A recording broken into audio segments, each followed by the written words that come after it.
సాగర్తో సారిక పెళ్లి జరిగి 4 సంవత్సరాలు అవుతుంది. కానీ ఇప్పటి వరకు వారికి పిల్లలు లేరు. సాగర్ చాలా నమ్మకం పెట్టుకున్నాడు, ఎప్పటికైనా వారికి పిల్లలు పుడతారు అని. కానీ సారికకు ఎప్పటికీ పిల్లలు కలగరు. అందుకే ఒకరోజు సారిక సాగర్కి డాక్టర్తో అబద్ధం చెప్పించింది. త్వరలోనే వారికి ఒక బిడ్డ పుట్టబోతుంది అని అబద్ధం చెప్పించి సాగర్ని నమ్మించింది సారిక. దాంతో సాగర్ ఆ డాక్టర్ని, సారికను కూడా నమ్మాడు. కానీ ఇక అబద్ధం చెప్పడం సారిక వలన అవ్వడం లేదు. అబద్ధాలు చెప్పి చెప్పి ఎంతో విసిగిపోయింది. దాంతో ఈ నిజం తన భర్త సాగర్కి చెప్పాలి అనుకుంది. ఇక అతడిని మోసం చేయవద్దు అనుకుంది. కానీ అతనికి నిజం చెప్పే ముందు ఒక్కసారి తన తల్లికి ఫోన్ చేసి అడుగుతాను అని అనుకుని తన అమ్మకి ఫోన్ చేసి, అమ్మ ఇప్పుడు ఏం చేయాలి అని చెప్పింది. అప్పుడు సారిక తల్లి చెప్పింది, నీ భర్తకు రెండో పెళ్లి చేయించు. దాంతో అతడు నీ పట్ల ఎప్పుడూ కృతజ్ఞతతో ఉంటాడు, నిన్ను ఎప్పటికీ వదలడు అని చెబుతుంది. ఆ మాటలు వినగానే సారికకు చాలా కోపం వస్తుంది. ఎంతో బాధపడుతుంది. కన్న తల్లి మాట్లాడాల్సిన మాటలేనా, ఆమె నాకు అన్యాయం చేయాలి అని అనుకున్న సారిక వెంటనే కోపంతో తన తల్లితో అంటుంది, నువ్వు ఇలాంటి మాటలు మాట్లాడతావని నేను నీ నుంచి అస్సలు ఆశించలేదు, చిచి అంటూ కోపంతో ఫోన్ స్విచ్ ఆఫ్ చేసింది. ఆఫీస్ నుండి సాయంత్రం సాగర్ ఇంటికి వచ్చాడు. అతడిని చూడగానే సారిక, నువ్వు ఏం జరిగింది అడిగాడు. ఎందుకింత చీకటి రూమ్లో ఉన్నావు, నువ్వు లైట్ ఎందుకు ఆన్ చేసుకోలేదు అన్నాడు. అప్పుడు సారిక అంటుంది, నా జీవితంలోనే చీకటి ఉంది, ఇక ఈ చీకటి నన్నేం చేస్తుంది అంటుంది.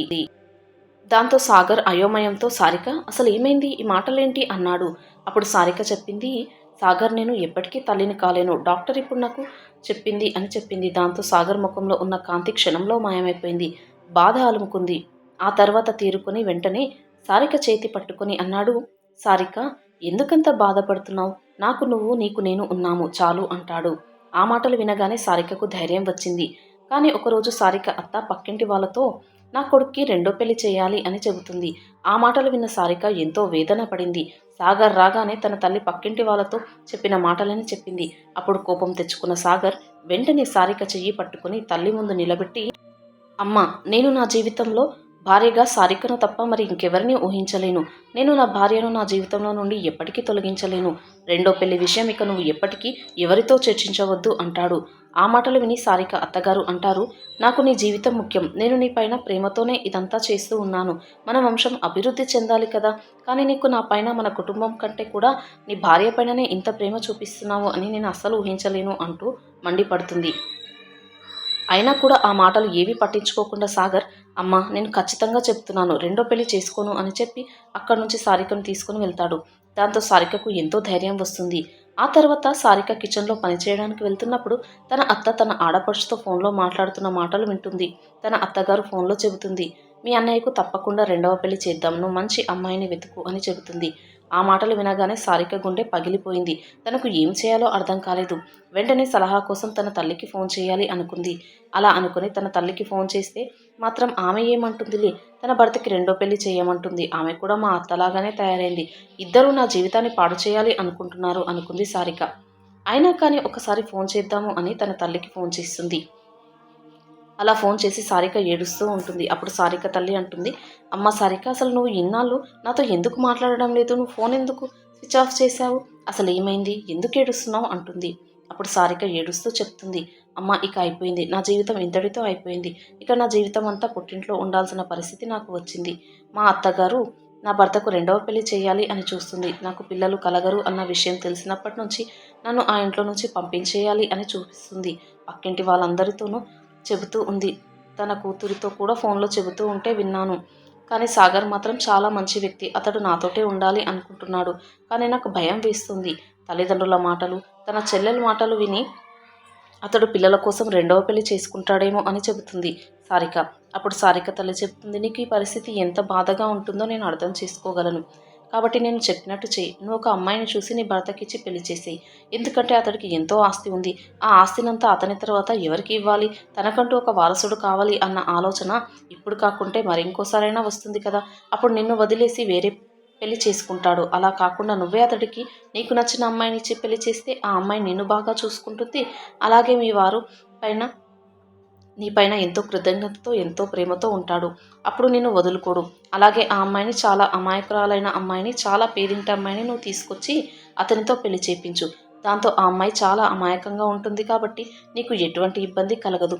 పైగా నీ పట్ల కృతజ్ఞతతో రుణపడి నీకు ఉంటుంది అని చెబుతుంది. ఆ మాటలు సారికకు సబబుగానే అనిపించాయి. కానీ ఎంతో బాధ అనిపిస్తుంది. కానీ తప్పదు కాబట్టి సారిక తన భర్తకి రెండవ పెళ్లి చేయాలి అనుకుంది. నిజానికి సారిక తల్లిదండ్రులు, అన్నలు ఆమెను ఎంతో ప్రేమించేవారు. సారిక తండ్రి ఒక సర్పంచ్. ఆమె జీవితం ఎంతో అందంగా ఉండేది. ఆమెకు వాళ్ళు తగినంత స్వేచ్ఛను ఇచ్చారు. దాంతో ఆమె పెళ్లిని ఆమె నిర్ణయించుకుంది. ఆ అబ్బాయి పేరు మనోజ్. అతడు ఇప్పటి వరకు స్కూల్ మొహం కూడా చూడలేదు. కానీ సారిక ఇంటర్మీడియట్ పూర్తి చేసింది.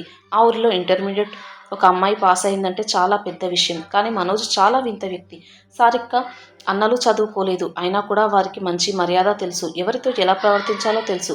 కానీ మనోజ్ అలాంటివాడు కాదు. అతడికి ఏదీ తెలియదు. మంచి చెడును అసలు పరిగణించేవాడు కాదు. అతడు కూడా చదువుకోలేదు. ఊర్లో ప్రతి అమ్మాయితో మనోజ్ సరదాగా తిరుగుతూ ఉండేవాడు. అతడి ఈ చేష్టల వలన సారిక అతడిని ద్వేషించడం మొదలుపెట్టింది. కానీ అతడు మాత్రం సారికను ప్రేమిస్తున్నాను అనేవాడు.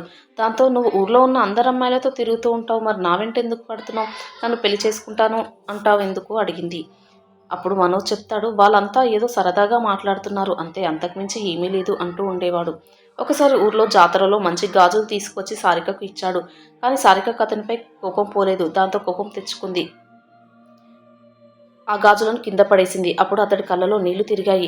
కానీ అదే రోజున మరో అమ్మాయితో మనోజ్ తిరుగుతున్నాడు అని తెలిసి అతనిపై కోపంతో అతనిపై ఉన్న కాస్త ప్రేమ కూడా సారికకు వెళ్ళిపోయింది. దాంతో సారిక తల్లిదండ్రులు చెప్పేవారు, అతడు మంచివాడే, కానీ అందరితో సరదాగా మాట్లాడతాడు. ఆ విషయాన్ని నువ్వు అంత పెద్దగా పట్టించుకోవద్దు. అతని వ్యక్తిత్వమే అలాంటిది. అతడు ఎవరితో అయినా అలాగే మాట్లాడతాడు అని చెప్పారు. ఇంతలోనే ఆ ఊర్లో హాస్పిటల్ పెట్టడానికి గవర్నమెంట్ తరఫున ఒక టీం వచ్చింది. అందులో ఒక వ్యక్తి సాగర్. అతడిని చూడగానే సారిక కళ్ళల్లో మెరుపు వచ్చింది. అతడిని చూడగానే నచ్చేశాడు ఆమెకు. తర్వాత అతడు కూడా ఆమె పట్ల చిరునవ్వులు చిందించాడు. అలా కొన్నాళ్లకు వారిద్దరూ ఫోన్ నెంబర్లు మార్చుకున్నారు. అలా వారిద్దరూ ఫోన్లో మాట్లాడుతూ ఉండేవారు. అలా ప్రేమ మొదలైంది వారికి. అప్పుడు సాగర్ ఒకరోజు చెప్పాడు, సారిక, నేను నిన్ను పెళ్లి చేసుకోవాలి అనుకుంటున్నాను. నా జీవిత భాగస్వామిగా చేసుకోవాలి అనుకుంటున్నాను అని. అప్పుడు సారిక చెప్తుంది, సాగర్, నేను నీ దగ్గర ఒక విషయాన్ని దాచిపెట్టాను. నేను ఇదివరకు ఒక అతడిని ప్రేమించాను. అతడితో నాకు నిశ్చితార్థం కూడా జరిగింది అని. ఆ మాటలు విని సాగర్ ఆశ్చర్యపోయాడు. కానీ సారిక చెప్తుంది, అతడంటే నాకు ఇప్పుడు అస్సలు ఇష్టం లేదు. నేను అదే విషయాన్ని మా తల్లిదండ్రులకు కూడా చెప్తున్నాను. అయినా వాళ్ళు వినడం లేదు. అతడు అస్సలు మంచి వ్యక్తి కాదు, విచిత్రమైన వ్యక్తి. కాబట్టి నేను నిన్నే పెళ్లి చేసుకుంటాను.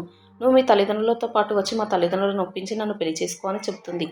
సరే అని సాగర్ వెళ్ళిపోతాడు. ఈ సంబంధం గురించి తెలిసి సారిక తండ్రి తిరస్కరించాడు. మనోజ్ని నేను ప్రేమించాను అన్నావు.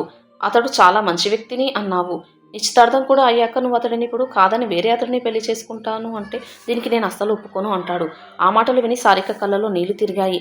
అతడు మంచి అబ్బాయి, అందరితో సరదాగా మాట్లాడతాడు. నీకు ఆ విషయం నచ్చకుంటే నువ్వు అతడిని నీకు నచ్చినట్టుగా మంచిగా మార్చుకో. ఎందుకంటే ఎటువంటి అబ్బాయినైనా కూడా మంచి వాళ్ళుగా మార్చగలిగేది ఒక మంచి భార్య అంటూ వెళ్ళిపోయాడు. దాంతో సారిక తన దుఃఖాన్ని భరించలేకపోయింది. ఏడుస్తూ సాగర్కి ఫోన్ చేసింది. నేను ఇక్కడ ఉండలేను. నా జీవితం నరకప్రాయం అవుతుంది. నాకు ఇష్టం లేని జీవితంలోకి నా తండ్రి నన్ను పంపించాలి అనుకుంటున్నాడు అని ఏడుస్తుంది. అప్పుడు సాగర్ అంటాడు, నువ్వేమీ బాధపడకు, మన ఇద్దరం పారిపోదాం. నువ్వు రెడీగా ఉండు, నేను వచ్చి నేను తీసుకువెళ్తాను అని చెప్పి అలా ఇద్దరు నగరానికి పారిపోతారు. అక్కడ గుడిలో సాగర్ సారికను పెళ్లి చేసుకుని తన ఇంటికి తీసుకెళ్తాడు. కానీ సారికను ఆ అత్తగారు ఒప్పుకోదు. ఇంట్లో చెప్పకుండా ఇలా పారిపోయి పెళ్లి వచ్చిన అమ్మాయిని నా ఇంటికి కోడలుగా అస్సలు ఒప్పుకోను అని అంగీకరించలేదు. కానీ సాగర్ మాత్రం సారికను ఎప్పుడూ గౌరవంగా ఎంతో ప్రేమగా చూసేవాడు. దాంతో సారిక ఎంతో సంతోషంగా ఉంది. కానీ ఇన్నాళ్ళైనా పిల్లలు కలగడం లేదు అని డాక్టర్ దగ్గరికి వెళ్తే డాక్టర్, నీకు పిల్లలు కలగరు ఎప్పటికీ అని చెప్పడంతో ఎంతో దిగాలు చెందింది సారిక. నేను తన తల్లిదండ్రులకు చెప్పకుండా పారిపోయి వచ్చి పెళ్లి చేసుకున్నందుకు నా తండ్రి ఎంతో బాధపడి ఉంటాడు. వారి శాపమే నాకు తగిలిందేమో అని సారిక బాధపడుతూ ఉండేది. ఇప్పుడు తన భర్తకు రెండో పెళ్లి చేయాలి అని నిర్ణయించుకుంది. సారిక తన భర్తకు పెళ్లి చేయడానికి ఒక అమ్మాయిని వెతుకుతూ ఉంది. తనకు తెలిసిన ఆమెతో కలిసి వెతుకుతుంది. అప్పుడు ఆ మహిళ సారికకు ఒక అమ్మాయిని చూపించింది. ఈమెకు తల్లిదండ్రులు ఎవరూ లేరు. ఈమె తన పిన్ని దగ్గర ఉంటుంది. ఆమె ఎన్ని బాధలు పెట్టినా భరిస్తూ ఉంటుంది. కాబట్టి ఈ అమ్మాయి ఎటువంటి పరిస్థితినైనా తట్టుకోగలుగుతుంది. ఆ అమ్మాయిని చూపించింది. ఆ అమ్మాయిని చూడగానే సారికకు ఒక్కసారిగా షాక్ అయింది. ఎందుకంటే ఆ అమ్మాయి ఎంతో అందంగా ఉంది. అప్పుడు ఆ మహిళ సారికతో చెప్పడం ప్రారంభించింది. ఈ అమ్మాయిని నువ్వు చెప్పినట్టుగా వింటుంది. నీ చెప్పు చేతుల్లో ఉంటుంది. ఏమీ అనకుండా ఉంటుంది అన్నది. ఆమె చెప్పినట్టుగా అమ్మాయి సంధ్యతో మాట్లాడినప్పుడు సారికకు అర్థమైంది ఆ అమ్మాయి చాలా అమాయకురాలు, పైగా చాలా మంచిది అని. దాంతో సారిక ఆ సంబంధాన్ని నిశ్చయించుకొని అమ్మాయి ఫోటో పట్టుకొని తన భర్తను ఒప్పించాలి అనుకుంటూ ఇంటికి వెళ్ళింది. అక్కడికి వెళ్ళి చూస్తే వారికి తన అత్త మరియు ఆడపడుచు సారిక భర్త సాగర్కు చెబుతూ ఉన్నారు, నువ్వు ఆ గొడ్రాలితో ఎన్నాలని ఉంటావు, ఆమెను వదిలిపెట్టు, మేము చూపించిన అమ్మాయిని పెళ్లి చేసుకో అని.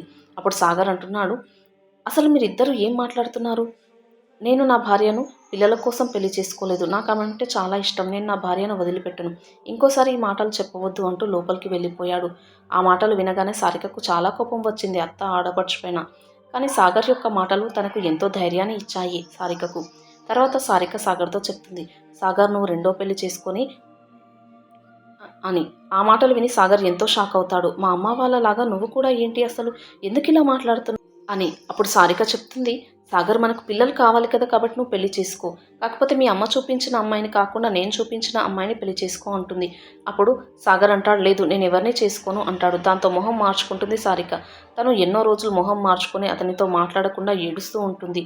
దాంతో కొన్నాళ్లకు సాగర్ ఒప్పుకుంటాడు. దాంతో సంతోషించిన సారిక సంధ్యను ఇచ్చి పెళ్లి చేస్తుంది. పెళ్లి తర్వాత సారిక ఎంతో బాధపడుతుంది. నా భర్తను నా చేతులతో వేరే పెళ్లి చేసి ఇచ్చాను అని ఏడుస్తూ ఉంటుంది. ఇలా 3-4 రోజులు గడుస్తూ ఉంటాయి. అయినా కూడా సాగర్ ఎక్కువగా గదిలో నుండి బయటికి రావడం లేదు. అప్పుడు సారిక సంధ్యను అడుగుతుంది, ఏంటి సాగర్ బయటికి రావడం లేదు, ఎక్కువగా అతడి ఆరోగ్యం బాగుందా అని. అప్పుడు సారిక చెప్తుంది, అక్క నేను అతడిని ఏమీ అడగలేను. ఎందుకంటే అతడు ముందే చెప్పాడు, నువ్వంటే నాకు అస్సలు ఇష్టం లేదు. నాకు సారిక అంటేనే చాలా ఇష్టం. ఆమె మాట పైననే నేను నిన్ను పెళ్లి చేసుకున్నాను. నువ్వు నన్ను విసిగిస్తే నేను నీకు విడాకులు ఇచ్చేస్తాను అని చెప్పాడు. అందుకే నేను ఏమీ అతడిని అడగడం లేదు అంటుంది. ఆ మాటలు వినగానే సారికకు ఎంతో సంతోషం వస్తుంది. తన భర్త తనపై ఎంత ప్రేమను చూపిస్తున్నాడు అని. అప్పుడు అనుకోకుండా ఒకరోజు సారిక అత్త ఫోన్లో తన ఆడపడుచుతో మాట్లాడుతూ ఉంటుంది. అసలు ఈ సారికకేం తెలుసు ఈ అమ్మాయి సంధ్య మనం చూసిన అమ్మాయి అని. అసలు సాగర్కి సంధ్య ఎప్పుడో నచ్చింది అని. ఆ అమ్మాయిని పెళ్లి చేసుకోవాలనే అనుకున్నాడు. కానీ సారిక ఒప్పుకోదు అని ఇంత ప్లాన్స్ చేయాల్సి వచ్చింది. సారికకు పిల్లలు పుట్టకుండా ఎన్నాళ్ళని మందులు వాడాల్సి వచ్చింది. ఆమెకు తెలియకుండా ఆమె తినే ఫుడ్డులోనే పిల్లలు పుట్టకుండా మందులు కలిపి ఆమెకి ఇచ్చాము. కానీ ఆ విషయము తనకి తెలియదు అని చెబుతుంది. ఆ మాటలు వినగానే కాళ్ళ కింద భూమి కంపించిపోతుంది సారికకు. ఎంతో బాధ అనిపిస్తుంది. వెంటనే తన భర్తకి ఈ విషయాన్ని తెలియజెప్పాలి అనుకుంటుంది. తన అత్త ఆడపడుచులు తనకి ఎంత అన్యాయం చేశారు అని చెప్పాలి అనుకుంటుంది. అలా అనుకొని రూమ్లోకి వెళ్ళిన సారికకు గుండె పగిలినంత పని అయ్యింది. ఎందుకంటే సాగర్ సంధ్యతో చెబుతున్నాడు, సంధ్య నువ్వంటే నాకు చాలా ఇష్టం. ఏదో నాకు తెలియక అప్పుడు సారికను తీసుకువచ్చి పెళ్లి చేసుకున్నాను. కానీ పెళ్ళైన కొన్నాళ్ళకే నాకు అర్థమైంది ఆమెను తీసుకొచ్చి తప్పు చేశాను అని. ఈమెను ఇప్పుడు వదిలించుకోవాలి అనుకున్నాను. కానీ పెళ్లి చేసుకుని తీసుకొచ్చాక సారిక అన్నలు నాకు ఫోన్ చేసి నన్ను బెదిరించడం మొదలుపెట్టారు. పైగా సారిక వాళ్ళ నాన్న ఒక సర్పంచ్, వాళ్ళ అన్నలు రౌడీల్లాగా ఉంటారు. మా చెల్లిని పారిపోయి ఇలా పెళ్లి చేసుకున్నావు. తనకి ఏమన్నా ఇబ్బందులు పెట్టావంటే నీ పని మేము ఏం చేస్తామో తెలియదు. తనని చాలా జాగ్రత్తగా చూసుకో. మా చెల్లి అంటే మాకు చాలా ఇష్టం. తనకి ఏ చిన్న కష్టం వచ్చినా నీ అంతు చూస్తామని చెప్పారు వాళ్ళు. వాళ్ళు అన్నంత పని చేస్తారు. అందుకే భయంతో ఏమీ చేయలేకపోయాను. చివరకు ఎంతో ప్లాన్ చేసి ఆమె చేతులతోటే నిన్ను నాకు ఇచ్చి పెళ్లి చేసేలా ప్లాన్ చేశాము అంటాడు. ఆ మాటలు విని కోపంతో ఊగిపోతుంది సారిక. తన కళ్ళ వెంట నీళ్లు కారుతూ ఉంటాయి. ఆ విషయాన్ని గమనించిన సాగర్ సారిక అంటూ భయపడుతూ ఉంటాడు. అప్పుడు సారిక అతడి చెంప చెల్లు అనిపిస్తుంది. ఇంతటి మోసమా? నీకు నేను నచ్చకుంటే నన్ను ఎందుకు మాయమాటలు చెప్పి ఇప్పటి వరకు ప్రేమలో దించి తీసుకువచ్చావు? నన్ను వదిలించుకోవాలంటే నాకు చెప్పి ఉంటే సరిపోయేది కదా, లేదా నాకు విడాకులు ఇచ్చినా సరిపోయేది కదా, అంతేకాని నాకు ఇలా మందులు ఇచ్చి పిల్లలు పుట్టకుండా చేయాల్సిన అవసరం ఏముంది? చచ, నీలాంటి నీచుడితో ఉండడం కంటే మరొక మూర్ఖత్వం లేదు. నువ్వంటేనే విరక్తి వచ్చింది ఇక అంటూ కోపంతో అక్కడి నుంచి సారిక వెళ్ళిపోయింది. పుట్టింటికి వెళ్లే మొహం లేక ఒక ఆశ్రమంలో ఉంటుంది. తల్లితో అప్పుడప్పుడు ఫోన్లో మాట్లాడుతూ ఉంటుంది. సారిక సాగర్తో డైవర్స్ తీసుకోలేదు. ఎందుకంటే ఈ ఇన్సిడెంట్ తర్వాత ఆమెకు మగవాళ్ళపైననే నమ్మకం పోయింది. ఇంకా డైవర్స్ తీసుకొని చేసేదేముంది అనుకుంది. పుట్టింటికి వెళ్లే ధైర్యం ఆమె చేయలేకపోయింది. ఏ మొహం పెట్టుకుని వెళ్ళాలి అంటూ ఏడుస్తూ ఉంది. అలా ఒకరోజు ఏడుస్తూ బాధగా కూర్చుని ఉండగా బయట ఒక పోస్ట్ మ్యాన్ వచ్చి ఒక లెటర్ని ఆమెకి ఇచ్చాడు. మేడం, ఈ లెటర్ని ఒక వ్యక్తి ఇచ్చాడు అని చెప్తాడు. ఆ లెటర్ని చూడగానే బహుశా సాగర్ ఇచ్చాడేమో అనుకుంటుంది. సాగర్ అనే ఆలోచన రాగానే ఆమె హృదయం ముక్కలైపోయింది. బాధతో పాటు ద్వేషంతో నిండిపోయింది. ఒకప్పుడు ఎంతో ప్రేమించిన సాగర్ని ఇప్పుడు పేరు కూడా పిలవడానికి ఒప్పుకోవడం లేదు. ఆ లెటర్ని తీసి బయట పడేయాలి అనుకుంది. కానీ ఇంత అన్యాయం చేసిన సాగర్ ఇప్పుడు తనకి ఏం పంపించాడు? లెటర్తో పాటు పంపించిన గిఫ్ట్ ఏంటి అనుకుని వాటిని తీసుకుని గదిలోకి వెళ్ళి ఓపెన్ చేసి చూస్తే ఆమె శ్వాస ఆగిపోయినంత పని అయ్యింది. ఎందుకంటే అందులో అదే రంగు గాజులు ఉన్నాయి. ఒకప్పుడు మనోజ్ ఇచ్చిన గాజులు. ఆ గాజులను చూడగానే సారిక కళ్ళలో నీళ్లు తిరిగాయి. తనకు వెంటనే మనోజ్ గుర్తుకు వచ్చాడు. ఈ గాజులను మనోజ్ పంపించాడా అన్న అనుమానం వచ్చింది. కానీ ఖచ్చితంగా తెలియదు. వెంటనే బయటికి పరిగెత్తింది ఆ పోస్ట్ మ్యాన్ని కలవడానికి. అలా అతడిని పరిగెత్తుకుంటూ వెళ్ళి కలిసి దీనిని ఎవరిచ్చారు అని అడిగింది. అప్పుడు అతడు చెప్పాడు, వీటిని మనోజ్ అనే వ్యక్తి ఇచ్చాడు అని. అది విని సారిక కళ్ళ నుండి నీళ్లు జాలు వారాయి. అతడికి నేను ఇంకా గుర్తున్నానా, అసలు ఎందుకు పంపించాడు అని. అలా అనుకుంటూ చేతిలో పట్టుకొని తన గదిలోకి తిరిగి వచ్చింది. తర్వాత తన తల్లితో ఫోన్లో మాట్లాడింది సారిక. అలా మాట్లాడుతున్నప్పుడు మనోజ్ గురించి అడిగింది. అప్పుడు తన తల్లి మనోజ్ గురించి చెప్పిన విషయాన్ని విని ఎంతో బాధపడింది సారిక. సాగర్తో కలిసి సారిక మనోజ్ని పెళ్లి చేసుకోకుండా పారిపోయినప్పుడు మనోజ్ ఎంతో ఏడ్చాడు. ఎన్నో రోజులు అస్సలు కోలుకోలేదు. తిండి లేకుండా నిద్ర లేకుండా ఏడుస్తూ గడిపాడు. అతడిని చూసి గ్రామం ఎంతో బాధపడింది. అతడు ఎప్పుడూ బాధతో ఏడుస్తూ ఉండేవాడు. సారిక సారిక అంటూ నిద్రలో కూడా నీ పేరే కలవరిస్తూ ఉండేవాడు. తర్వాత చాలా రోజులకు అతడు ఇక నువ్వు తిరిగి రావు అని, తన జీవితంలో నుంచి వెళ్ళిపోయావు అని గ్రహించి అతడు తన తండ్రికి ఉన్న భూమిలో కొన్నిటిని విక్రయించి గ్రామంలో ఒక పాఠశాలను నిర్మించాడు. అందులో ఉచిత విద్యను అందిస్తూ ఉన్నాడు. అలాగే నగరంలో ఒక వ్యాపారాన్ని ప్రారంభించాడు. ఆ దేవుడి దయ వలన ఇప్పుడు మనోజ్ ఎంతో గొప్ప ధనవంతుడయ్యాడు. దాంతోపాటు ఎంతోమంది పేద పిల్లలకు అలాగే ఊర్లో అవసరం ఉన్న వాళ్ళందరికీ సహాయం చేస్తూ ఉంటాడు. దాన ధర్మాలు చేస్తూ ఉంటాడు. అతడు ఎప్పుడూ చెప్తూ ఉంటాడు, ఇంత డబ్బును నా దగ్గర ఉంచుకొని నేనేం చేస్తాను, నేనొక్కడిని. నా దగ్గర సారిక ఉండి ఉంటే నేను కాస్త డబ్బుని దాచుకొని మిగిలిన ఇచ్చేవాడిని అంటూ ఉంటాడు. అతడు నువ్వు వెళ్ళినప్పటి నుంచి ఎక్కువగా నవ్వలేదు, ఎవరితోనూ ఎక్కువగా మాట్లాడలేదు, ఎల్లప్పుడూ నిశ్శబ్దంగానే ఉంటాడు అని ఆ తల్లి చెప్పింది. అలా చెప్తూ ఆ తల్లి మళ్ళీ చెప్పింది, సారిక, నేను మరియు మీ నాన్న అతడిని చూసినప్పుడు మాకు ఎంతో బాధ అనిపించింది. అతడి యొక్క బాధకి కారణం నువ్వే అని గుర్తొచ్చి మాకు ఇంకా బాధ అనిపించేది అన్నది. ఆ విషయం విన్న తర్వాత సారికకు కాళ్ళల్లో నీళ్లు తిరిగాయి. మనోజ్ని కలవాలి అనుకుంది. ఎందుకో తనకు అర్థం కావడం లేదు. కానీ తన మనసు మాత్రం అతడిని కలవాలి అని, అతడికి తాను ద్రోహం చేశాను అనిపించింది. దాంతో సారిక చెప్పింది, అమ్మ, నేను ఒకసారి మనోజ్ని కలవాలి అనుకుంటున్నాను అని. ఆ మాటలు విన్న సారిక తల్లి ఎంతో సంతోషపడింది. సారిక, నువ్వు తప్పకుండా అతడిని కలువు. అతడు చాలా మంచి వ్యక్తి.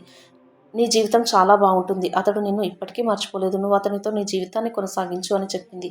కానీ అప్పుడు సారిక అనుకుంది, ఇప్పుడు నాకు ఆ అర్హత లేదు. నేను ఒక వివాహిత మహిళను. అతడిని మోసం చేసి నిశ్చితార్థం అయ్యాక కూడా పెళ్లి చేసుకోకుండా ప్రేమించి అతడిని మోసం చేసి వెళ్ళిపోయాను. అందుకే నాకు ఈ జీవితంలో ఎటువంటి శిక్ష అనుభవించాల్సి వస్తుంది. కానీ చేసిన తప్పుకి ఇప్పటికైనా ప్రాయశ్చిత్తం చేయకుంటే ఎలా? అతనికి క్షమాపణలు చెబుతాను అనుకుంటుంది. అలా అనుకుని తన తల్లితో పాటు కలిసి మనోజ్ ఇంటికి వెళ్తుంది. అప్పుడు అక్కడ ఉన్న సర్వెంట్ వాళ్ళను హాల్లో కూర్చొనబెడతాడు. అలా వాళ్ళు హాల్లో వెయిట్ చేస్తూ ఉంటారు. ఎంతసేపు వెయిట్ చేసినా మనోజ్ రాలేదు. దాంతో సారిక మనోజ్ యొక్క గది తెలుసుకొని అటుగా వెళ్ళింది. అక్కడ గదంతా ఎంతో నీట్గా, ఎంతో బాగా ఉంది. ఒక చదువుకున్న వాడి గదిలా ఉంది అది.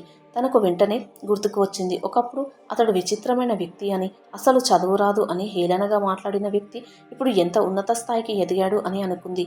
అలాగే ఎదురుగా చూడగానే ఆమె ఫోటో కనిపించింది. దానిపై సారిక ఐ మిస్ యూ అంటూ ఉంది. ఆ ఫోటో కూడా గాజు ముక్కలతో చేయబడి ఉంది.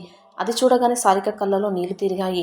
ఈ గాజులు ఒకప్పుడు నాకు మనోజ్ గిఫ్ట్గా ఇచ్చినప్పుడు ఆ రోజు నేను వాటిని పగలగొట్టాను. వాటిని అతడు స్వీకరించి ఈ విధంగా నా ఫోటోని తయారు చేశాడు అని తలుచుకొని సారిక కళ్ళలో నీళ్లు కారిపోతున్నాయి. అతడి ప్రేమను నేను అర్థం చేసుకోలేకపోయాను. అతడి యొక్క మంచి మనసును అర్థం చేసుకోలేదు. అతడిని మోసం చేసినందుకు నాకు తగిన శిక్ష పడింది అంటూ ఏడుస్తుంది. అప్పుడు వెనక నుండి సారిక అన్న పేరు వినపడగానే ఉలిక్కిపడి తిరిగి చూసింది సారిక. మనోజ్ని చూసింది. తన కళ్ళను తానే నమ్మలేకపోయింది. ఎల్లప్పుడూ సరదాగా అల్లరిచిల్లరగా అనిపించి చదువులేని ఒక గ్రామీణ వ్యక్తిలాగా అనిపించే మనోజ్ ఇప్పుడు ఎక్కడో తప్పిపోయాడు. అతడి స్థానంలో సారిక ముందు ఇప్పుడు ఒక గౌరవమైన వ్యక్తి రూపంలో మనోజ్ కనిపిస్తూ ఉన్నాడు. సారికను చూడగానే మనోజ్ కళ్ళల్లో కూడా నీళ్లు తిరిగాయి. వెంటనే సారిక, మనోజ్, నన్ను క్షమించు. నేను నీకు తీరని అన్యాయం చేశాను. నేను అర్థం చేసుకోలేకపోయాను. నీ ప్రేమను గుర్తించలేకపోయాను. నువ్వు ఒక చదువులేని మూర్ఖుడివి అని, విచిత్రమైన మనిషివి అంటూ హేళన చేసి నిన్ను విడిచి పారిపోయి పెళ్లి చేసుకున్నాను. నీకు ఎంతో అన్యాయం చేశాను. అందుకు నన్ను క్షమించు అని ప్రాధేయపడుతూ ఏడుస్తూ ఉంటుంది. అప్పుడు సాగర్ అంటాడు, సారిక, జరిగిందేదో జరిగిపోయింది. ఇప్పుడు నువ్వు నా గుండెలో పదిలంగా ఉన్నావు. నా హృదయంలో నీకు తప్ప ఇప్పటికీ మరెవ్వరికి చోటు ఉండదు. నువ్వు రావాలనుకుంటే నా జీవితంలోకి తిరిగి రావచ్చును, లేదంటే తిరిగి వెళ్ళిపోవచ్చును ఇక్కడి నుండి అంటారు. ఆ మాటలు విని సారిక ఆశ్చర్యపోతుంది. మనోజ్, నువ్వు ఏం మాట్లాడుతున్నావు? నిన్ను మోసం చేసి వెళ్ళిపోయాను. నేను 5 సంవత్సరాలు వేరే వ్యక్తిని పెళ్లి చేసుకుని ఉన్నాను. ఇప్పుడు నేను వివాహిత మహిళను. నీకు అర్హురాల్ని కాదు అంటూ ఏడుస్తూ ఉంటుంది. అప్పుడు మనోజ్ చెప్తాడు, నా ప్రేమ ఎప్పటికీ అమరం. నువ్వు ఒప్పుకుంటే తిరిగి పెళ్లి చేసుకోవాలి అనుకుంటున్నాను. ఎందుకంటే నువ్వు నీ భర్త నుండి విడిపోయి వచ్చావు. అతనికి వేరే పెళ్లి కూడా జరిగింది అంటున్నావు. నువ్వు వెళ్ళాలనుకుంటే నీ భర్త దగ్గరికి తిరిగి వెళ్ళవచ్చును అంటాడు. అప్పుడు సారిక చెప్తాంది, ఇంకెక్కడికి వెళ్ళేది? నా భర్త ఎప్పుడో నాకు మానసికంగా విడాకులు అయిపోయాయి. అతడు వేరే పెళ్లి చేసుకున్నాడు. అప్పుడు సారిక తల్లి అక్కడికి వచ్చి, సారిక, నిన్ను మనోజ్ క్షమించాడు. నిన్ను ఎంతో ప్రేమిస్తున్నాడు. ఇక మోసగాడైన సాగర్ గురించి ఆలోచించడం మాను. అతడికి వెంటనే విడాకుల నోటీస్ పంపించు. అతడితో విడాకులు తీసుకో. తర్వాత మనోజ్ని పెళ్లి చేసుకో అని చెప్తుంది. సారికకు కూడా అదే సరైన నిర్ణయం అనిపించింది. దాంతో వెంటనే సాగర్కి విడాకులు ఇచ్చింది. ఆ విధంగా విడాకులైన తర్వాత మనోజ్ని పెళ్లి చేసుకుంది. ఇప్పుడు మనోజ్ తనని ఎంతో ప్రేమగా చూసుకుంటూ ఉన్నాడు. తనకి పిల్లలు కలగరని తెలిసినా కూడా మనోజ్ తనని ప్రేమిస్తున్నాను అన్న ఒకే ఒక్క కారణంతో పెళ్లి చేసుకున్నాడు. పిల్లలు లేకున్నా పర్వాలేదు అంటూ ఉన్నాడు. ఇది కదా నిజమైన ప్రేమ. ఈ ప్రేమను వదులుకొని రంగు, రూపురేఖలు, ఆస్తి అంతస్తులు, చదువు అంటూ వెళ్ళిపోయినందుకు తగిన శాస్తే జరిగింది అప్పుడు నాకు అనుకుంటుంది సారిక.